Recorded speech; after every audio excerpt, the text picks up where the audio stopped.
Kenalin, saya Felix Fernandes, mahasiswa Universitas Cyber Asia Manajemen semester 6. Kali ini saya akan membuat video pembelajaran studi kelayakan bisnis untuk pemenuhan ujian tengah semester.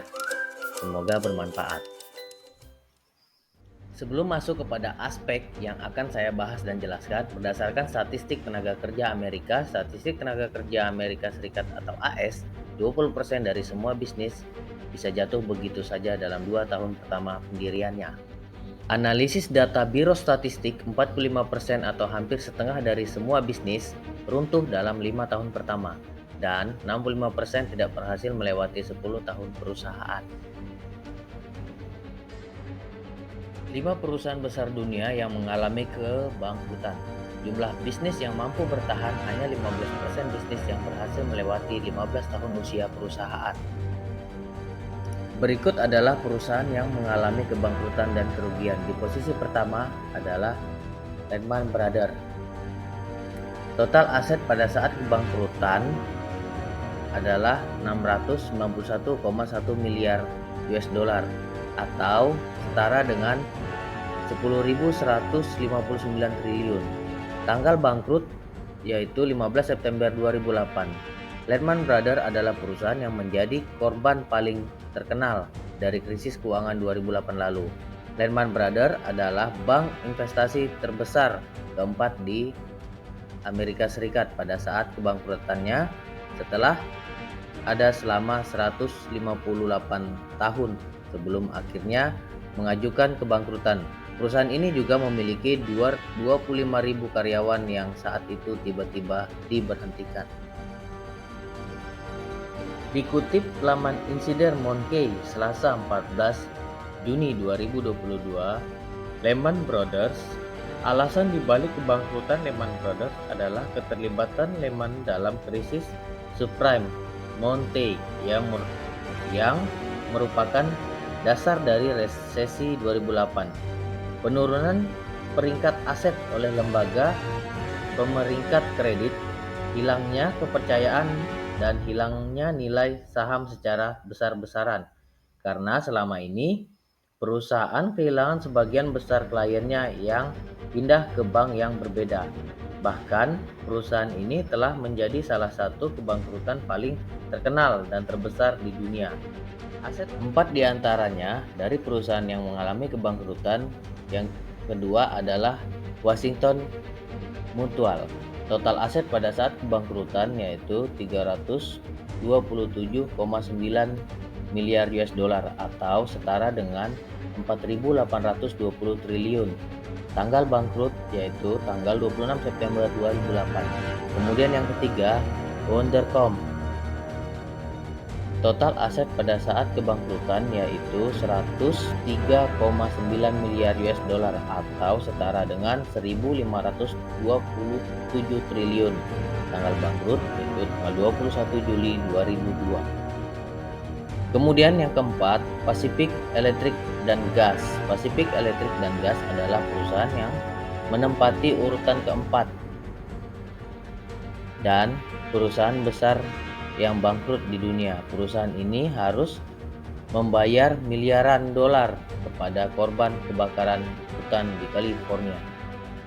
Kemudian yang terakhir, yang kelima adalah General Motor. Total aset pada saat kebangkrutan yaitu 82,3 miliar US dollar atau setara dengan 1.209 triliun. Tanggal bangkrut yaitu 1 Juni 2009. Berikut salah satu contoh bisnis yang bangkrut adalah Blockbuster LLC. Saya akan menjelaskan dari masing-masing aspek SDM, pasar pemasaran, dan finansial. Blockbuster LLC, perusahaan penyewa DVD terbesar di dunia pada era 1990-an dan awal era tahun 2000-an. Blockbuster memiliki ribuan toko di seluruh Amerika Serikat dan juga beroperasi di beberapa negara lainnya.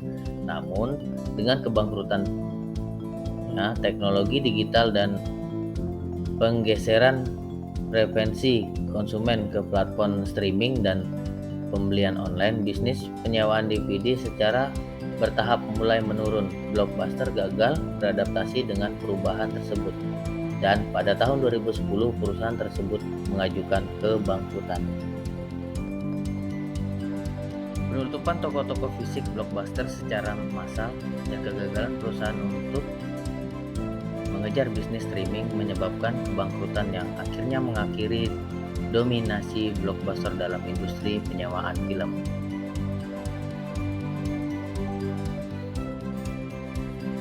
Saya akan menjelaskan aspek SDM. Aspek SDM, sumber daya manusia, merupakan salah satu faktor kunci dalam kesuksesan suatu bisnis. Berikut adalah beberapa aspek penting yang terkait dengan SDM dalam konteks bisnis. Yang pertama, perekrutan dan seleksi. Proses perekrutan dan seleksi yang baik menjadi aspek penting dalam membangun tim yang berkualitas, melibatkan pihak HR atau manajer dalam memastikan kualifikasi keahlian, pengalaman, dan kepribadian yang sesuai dengan kebutuhan bisnis. Kemudian yang kedua, pengembangan karyawan. Pengembangan karyawan melalui pelatihan, kursus, atau program pengembangan lainnya membantu meningkatkan keahlian, pengetahuan, dan keterampilan individu. Hal ini berdampak positif pada kinerja karyawan dan kemampuan mereka untuk berkontribusi lebih baik dalam bisnis. Kemudian yang ketiga, kinerja dan evaluasi. Menerapkan sistem penilaian kinerja yang jelas dan adil membantu mengukur dan mengelola kinerja karyawan. Evaluasi secara teratur membantu mengidentifikasi kekuatan dan kelemahan karyawan serta memberikan umpan balik untuk memperbaiki dan pengembangan lebih lanjut. Yang keempat, penghargaan dan pengakuan. Penghargaan karyawan yang berkinerja baik dan memberikan pengakuan atas kontribusi mereka merupakan aspek penting dalam motivasi dan mempertahankan SDM yang berkualitas. Penghargaan bisa berupa insentif, finansial, promosi, pengakuan publik, atau penghargaan non-material lainnya. Yang kelima, komunikasi dan kolaborasi. Komunikasi yang efektif dan kolaborasi antar anggota tim dan departemen yang berbeda sangat penting untuk mencapai tujuan bisnis. Membangun budaya kerja yang mendukung komunikasi terbuka, umpan balik yang konstruktif, dan kolaboratif tim dapat meningkatkan produktivitas dan kreativitas. Yang keenam, keseimbangan kerja dan kehidupan pribadi. Pertimbangkan keseimbangan antara pekerjaan dan kehidupan pribadi karyawan adalah aspek penting dalam memastikan kepuasan dan kesejahteraan mereka. Mendorong kebijakan fleksibilitas kerja, program kesehatan, dan dukungan bagi karyawan dalam menghadapi tantangan pribadi dapat meningkatkan retensi dan produktivitas. Dan yang terakhir, yang ketujuh, kebijakan dan kepatuhan. Menerapkan kebijakan yang jelas, terutama terkait dengan etika kerja, kesetaraan, keselamatan, dan perlindungan karyawan adalah penting untuk menciptakan lingkungan kerja yang aman, adil, dan sesuai dengan peraturan yang berlaku. Jadi SDM dalam konteks bisnis adalah menyadari dan mengelola aspek-aspek tersebut dengan baik dapat membantu organisasi membangun tim yang produktif, terampil, dan termotivasi serta menjaga keberlangsungan dan pertumbuhan bisnis jangka panjang. Kegagalan dalam aspek SDM perusahaan Blockbuster LCC menimbulkan konsekuensi negatif. Apa saja hal negatif yang ditimbulkan? Pertama, ketidakmampuan beradaptasi. Kedua, kurang keterampilan dan pengetahuan. Ketiga, rendahnya motivasi dan keterlibatan karyawan. Keempat, tingkat pemutusan hubungan kerja yang tinggi. Kelima, reputasi buruk sebagai tempat kerja. Dan yang terakhir, yang keenam, kehilangan keunggulan untuk bersaing.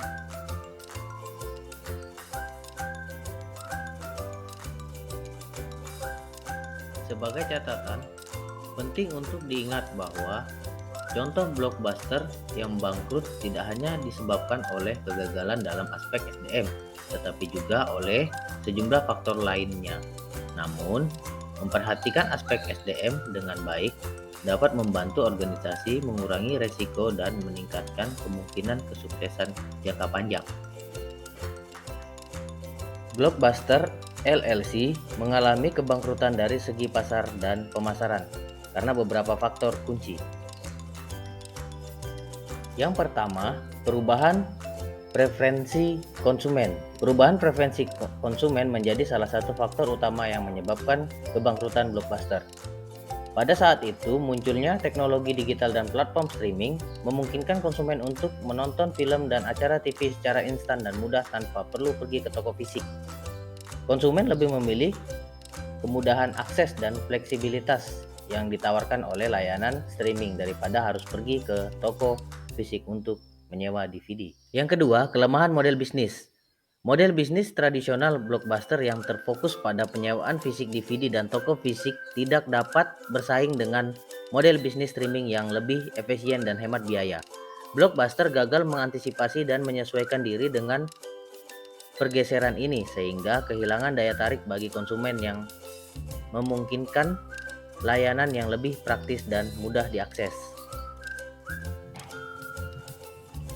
Ketiga, kehadiran kompetitor. Persaingan dengan layanan streaming seperti Netflix dan platform pembelian online seperti Amazon menyebabkan Blockbuster kehilangan pangsa pasar yang signifikan. Layanan streaming menawarkan koleksi film yang lebih besar dan kemampuan untuk menonton secara online di berbagai perangkat. Sementara platform pembelian online memungkinkan konsumen untuk membeli DVD dengan mudah tanpa harus keluar rumah. Keempat, keterlambatan dalam berinovasi. Blockbuster terlambat dalam mengambil langkah-langkah inovatif untuk mengantisipasi perubahan pasar dan tren konsumen. Mereka tidak menginvestasikan sumber daya yang cukup dalam mengembangkan layanan streaming atau dalam mengadopsi platform digital. Ketidakmampuan untuk beradaptasi dengan cepat mengakibatkan Blockbuster tertinggal dan kehilangan daya saing. 5. Beban biaya operasional yang tinggi. Operasional toko fisik yang besar dan biaya overhead yang tinggi merupakan beban yang signifikan bagi Blockbuster. Mereka harus membayar sewa tempat, stok, dan pemeliharaan DVD, serta biaya operasional lainnya yang tidak dapat diimbangi dengan pendapatan yang menurun akibat penurunan permintaan. Dan yang terakhir, yang keenam, keterbatasan ekspansi internasional. Meskipun Blockbuster pernah mencoba berekspansi ke pasar internasional, mereka menghadapi tantangan dalam menyusun model bisnisnya dengan kebutuhan lokal dan persaingan yang ada di negara-negara tersebut.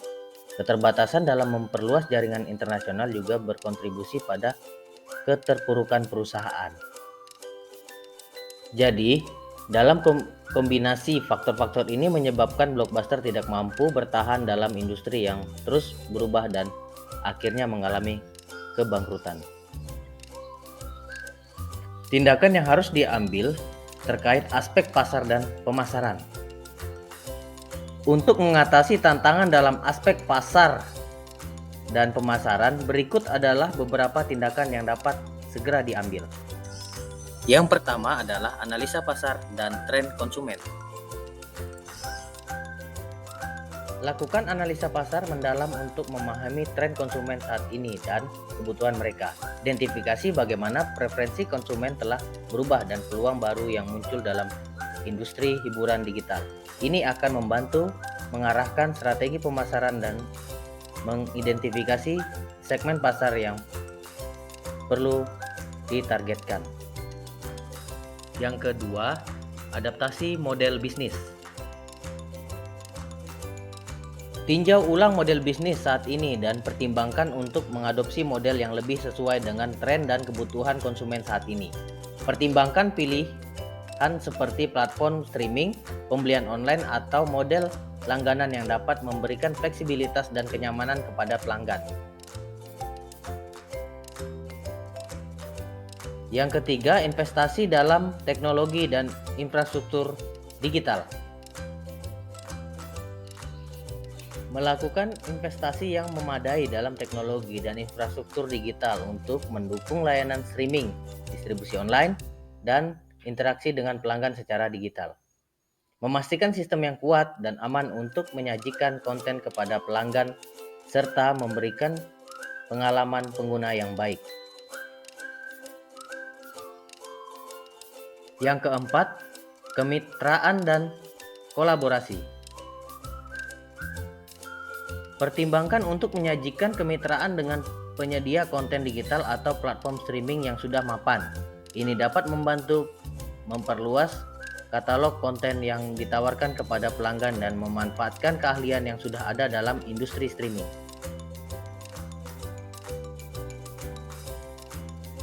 Yang kelima, personalisasi dan rekomendasi.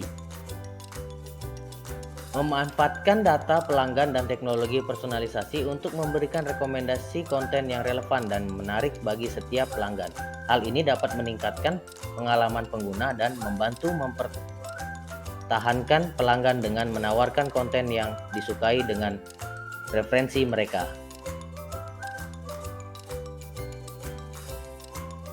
Yang keenam, pemasaran digital dan media sosial. Fokus pada pemasaran digital dan media sosial untuk mencapai audiens yang lebih luas dan mempromosikan layanan dan konten yang ditawarkan. Gunakan strategi pemasaran yang efektif termasuk iklan online, kampanye media sosial, konten menarik, dan kerjasama dengan influencer digital. Yang ketujuh, analisis kinerja dan pengukuran. Terapkan sistem analisis kinerja yang kuat untuk memantau dan mengukur keberhasilan kampanye pemasaran, penggunaan platform digital, dan kepuasan pelanggan. Analisis ini dapat memberikan wawasan berharga untuk mengoptimalkan strategi pemasaran dan meningkatkan hasil yang diinginkan. Yang kedelapan dan terakhir adalah inovasi produk dan layanan. Terus mengembangkan dan menghadirkan inovasi dan produk dan layanan yang ditawarkan. Pertimbangkan fitur-fitur tambahan, konten eksklusif, atau pengalaman pengguna yang unik untuk membedakan diri dari pesaing dan menarik minat pelanggan.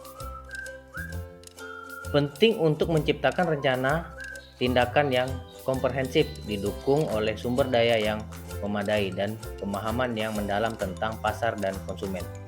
Melibatkan tim yang berpengalaman dalam pemasaran dan penjualan juga dapat membantu mengimplementasikan strategi dengan efektif dan efisien. Selanjutnya, kita melangkah ke finansial. Salah satu masalah finansial yang dihadapi oleh Blockbuster LLC adalah penurunan pendapatan yang signifikan. Ada beberapa faktor yang menyebabkan penurunan pendapatan perusahaan ini. Yang pertama, perubahan preferensi konsumen. Perubahan preferensi konsumen dari penyewaan DVD fisik ke layanan streaming secara langsung mempengaruhi pendapatan Blockbuster. Konsumen beralih ke layanan streaming yang lebih nyaman dan murah, mengurangi permintaan untuk menyewa DVD fisik. Persaingan dengan layanan streaming seperti Netflix yang menawarkan langganan bulanan dengan akses tak terbatas dan konten digital mengurangi daya tarik Blockbuster. Harga yang lebih rendah dan kenyamanan yang ditawarkan oleh layanan streaming mengurangi jumlah pelanggan yang menyewa DVD dari Blockbuster. Keterbatasan inovasi. Blockbuster gagal mengadopsi teknologi digital dan inovasi yang diperlukan untuk tetap bersaing dengan pesaingnya. Mereka terlambat dalam mengembangkan platform streaming atau menciptakan pengalaman digital yang menarik bagi pelanggannya. Utang dan pembayaran sewa. Blockbuster juga menghadapi beban utang yang signifikan dan pembayaran sewa yang tinggi.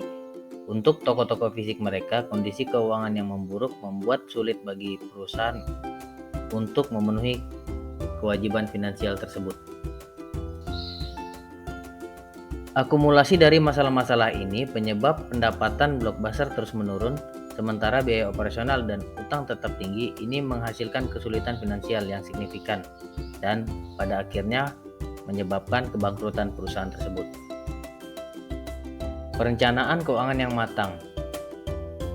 Terperinci untuk biaya, identifikasi sumber pendapatan, biaya operasional, investasi yang diperlukan, dan kebutuhan modal kerja. Perencanaan keuangan yang baik dapat membantu mengelola arus kas dengan lebih efektif dan mengidentifikasi potensi masalah finansial di masa depan. Kemudian diversifikasi sumber pendapatan. Usaha untuk memiliki berbagai sumber pendapatan yang benar, jangan terlalu mengandalkan satu pelanggan atau satu produk atau jasa saja. Diversifikasi dapat membantu mengurangi risiko jika salah satu sumber pendapatan mengalami penurunan atau kegagalan. Cadangan keuangan atau emergency fund. Selalu usahakan untuk memiliki cadangan keuangan yang mencukupi. Cadangan ini dapat berfungsi sebagai jaringan pengamanan dalam situasi darurat atau saat menghadapi tantangan finansial yang tak terduga. Simpan dana yang cukup untuk mengatasi kemungkinan penurunan pendapatan atau biaya tak terduga. Pengelolaan persediaan efisien. Jaga keseimbangan antara persediaan, meningkatkan biaya penyimpanan, analisa permintaan dan penggunaan sistem manajemen persediaan yang efisien dapat membantu pengelolaan persediaan dengan baik. Inovasi dan peningkatan efisiensi. Teruslah berinovasi dan mencari cara untuk meningkatkan efisiensi dalam bisnis Anda. Identifikasi peluang untuk mengurangi biaya, meningkatkan produk. Terima kasih, semangat kuliah di Unsia. Ditunggu saran dan komentar yang baik dari teman-teman semua. Semoga video ini dapat memberi pemahaman dan wawasan bagi teman-teman semua. Dan semoga dapat bermanfaat dengan baik. Wassalam.